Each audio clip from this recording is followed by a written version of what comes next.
We'll be watching and we'll be listening to some scary stories from Mr. Nightmare. I actually really like this dude, so please go subscribe to him. He's good. So let's get started. These are 2 Instagram horror stories.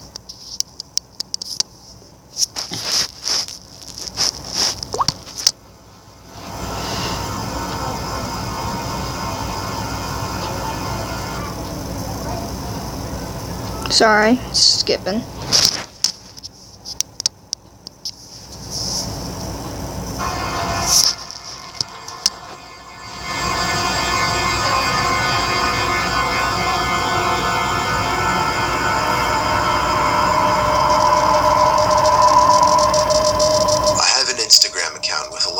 Followers.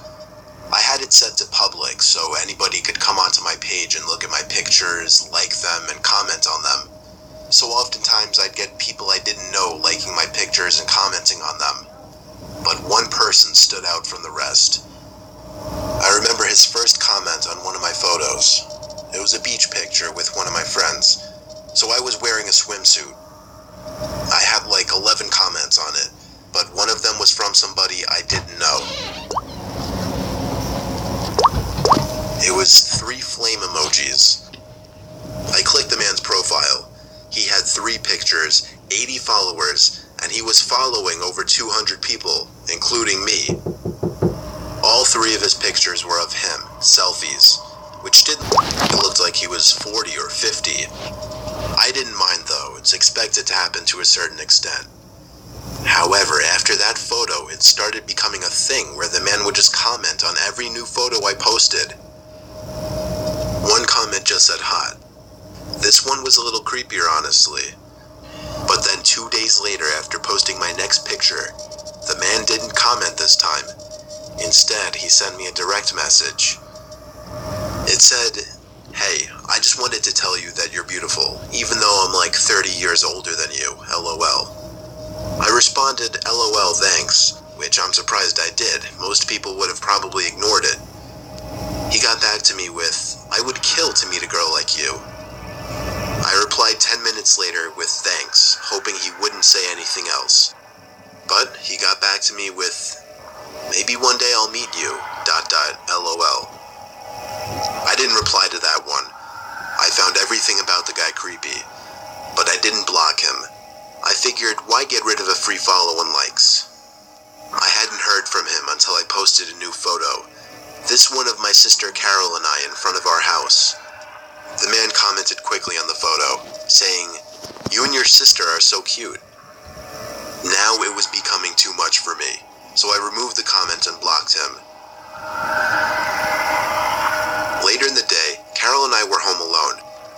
I was in the bathroom doing my nails, getting ready to go out. I noticed a car I didn't recognize pull up in front of the house through the window. But only the front. The rest of the car was covered by the bush that separates our front yard from... The headlight shut off, but I didn't see anyone step out of the car. I took note of this only because we're on a dead-end block, so we don't get any through traffic. I shut the blind just because I was on full display. My sister was in her room on her laptop when the time came for me to leave. I didn't bother saying goodbye. Usually we just text each other that we're going out anyway. I went to my car, looking at the mysterious car, which revealed to be a Maxima. The tinted windows mixed with the darkness of the night made it impossible to see inside of it. I got in my car, did a 3-point turn, and drove down the one-sided street to the nearest main road. I went to a social gathering at a friend's house. I wouldn't call it a party, but a decent amount of drinking went on. I cut myself off a little early since I knew I had to drive, but still, I'll admit, and I don't condone this kind of behavior whatsoever, I was pretty tipsy when I was driving home. It was only a 5-minute drive though. I pulled up to my house, and the first thing I noticed was the Maxima still parked out front. I needed to know whose car was that. I passed it slowly, but still couldn't see inside of it. I parked and texted a few friends that I got home safe before stepping outside and walking up to my house. I was eyeing that car parked walked out front all the way up to the front door, where I dropped my keys. At which point, for whatever reason, I was too scared to bend over and look for them. Instead, I rang the doorbell like 5 times so my sister would answer quickly. She never answered the door, though, so I was forced to get on my knees and look for the keys. They actually landed right on the doormat. I opened the door and went inside pretty swiftly, taking one last look at the Maxima before shutting the door. It was past midnight, but my sister was usually still up this late, so I dizzily but quietly walked up the stairs and down the hall towards her door. And oddly enough, it was wide open, but the lights were out. Maybe she went out for once. I crept into the room, and my heart skipped a beat as my mind tried to put together the faint noise I was hearing. It took me a while to realize it was a whisper. The whisper of my sister. It was coming from the closet. The closet was cracked open, and I saw my sister peeping her eyes through the crack. She was visibly shaken and appeared to be crying.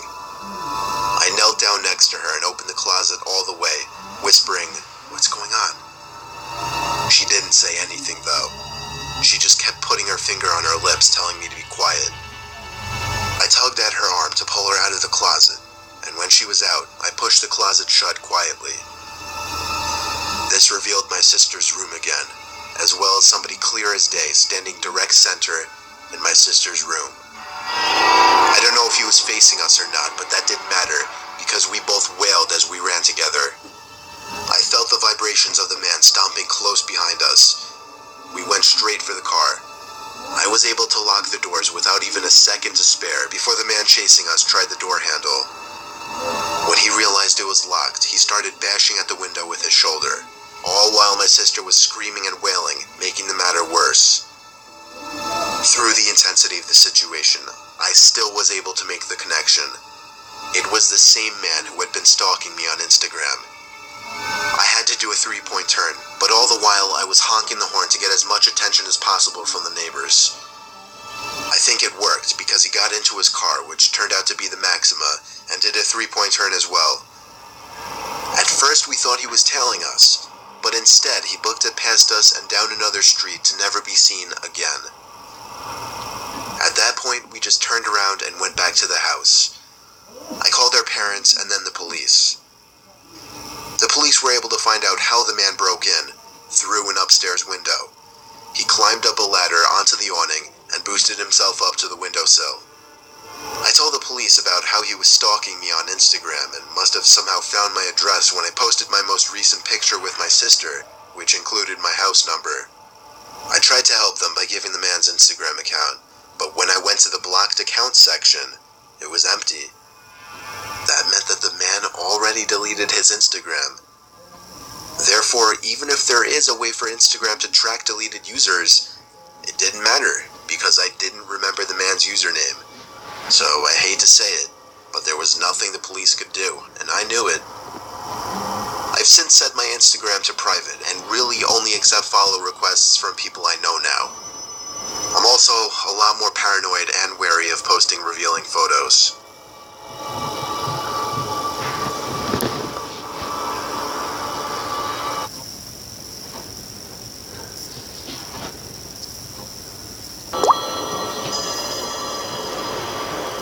I came across something recently that has been freaking me the hell out. Before I get into my discovery, let me just get into a little backstory that makes the discovery even more disturbing. For the past few weeks or so, on several occasions, while either trying to sleep in my bed or doing something in my room with a light on at night, I would hear a single, faint yet audible tap on my window. I hardly want to call it a tap, because none of the sounds really resembled an intentional tap. It sounded more so like something accidentally being scraped or pressed against the glass very briefly. At first I thought it was just bugs flying into the window, but as the same sound kept happening at least 2 or 3 times a week, I started to get freaked out by it. So I told my dad, and he of course told me it's nothing, probably just bugs like I initially thought. So nothing happened for a few nights. But then, I got a text from a friend. Well, not a friend, just some guy I used to have a class with who somehow coerced me into giving him my number. said, "Hey, I don't know if you remember me. We used to have a class together. I just wanted to let you know about this. I stumbled upon it by accident. And if you're unaware of it, that's pretty disturbing." Then he added a link to the bottom of the message. I pressed it, and it took me to an Instagram page. The page was titled JP Unofficial. Those were my initials, but that wasn't the first thing I noticed. The first thing I noticed was the profile picture, which was me. And then, the 45 pictures uploaded to that account were all of me. They weren't like pictures that I took though, they were all candid. I mean, like, they were pictures I never even knew were taken. Some were of me at the beach, some were of me sitting in my car, but the newer ones got even weirder. Some were of me in my backyard, and then the worst ones were the most recent. There were pictures of me in my room, taken from outside my window. Some of me sitting on my bed doing homework or texting, others of me standing, with one even of me in my underwear. I felt sick. I felt like crying and throwing up. All of the pictures had at least 2 or 3 likes. Some had comments, but not comments pointing out how wrong this is. They were comments encouraging it, saying things like, "Go for it," or "hot," or "what'd I do if I could get my hands on her?" The captions on the photos, too. They were all things like, "the love of my life," or "she went to the beach today," or "I just like to watch her."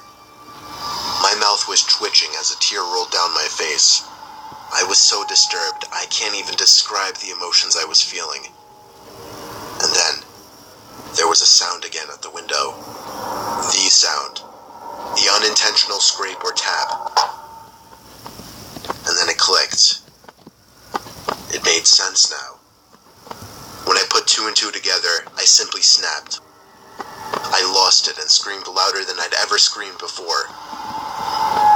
My dad came rushing in with open arms to hug me and ask what's wrong. I showed him the Instagram page and explained the taps at the window. Well, explained is a stretch. I was a mess and could barely speak clearly. My dad's expression went from gentle to horrified to downright angry. He rushed outside screaming, making a scene for the neighbors, looking for the stalker. He then came inside and called the police. I gave the police the Instagram account and requested they track it as soon as possible. Law enforcement put the request into Instagram. By the time it was received, the account was deleted, but it didn't matter because Instagram was still able to recover the info, and the usage was traced to an old iPod Touch. Unfortunately, the device was untraceable.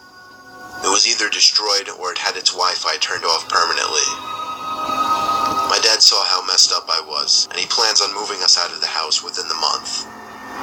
Luckily, there haven't been any new sounds, but I've also made sure to keep all my blinds shut 24/7 and always make sure I'm not being tailed while driving. All I could think to say to everybody is keep your Instagram private and always be alert to your surroundings. So guys, comment down below if you liked the video and comment on what you would else like me to do, and please subscribe and like the video. Subscribe to my channel too. It's Minecrafter Callie. Bye guys. Bye.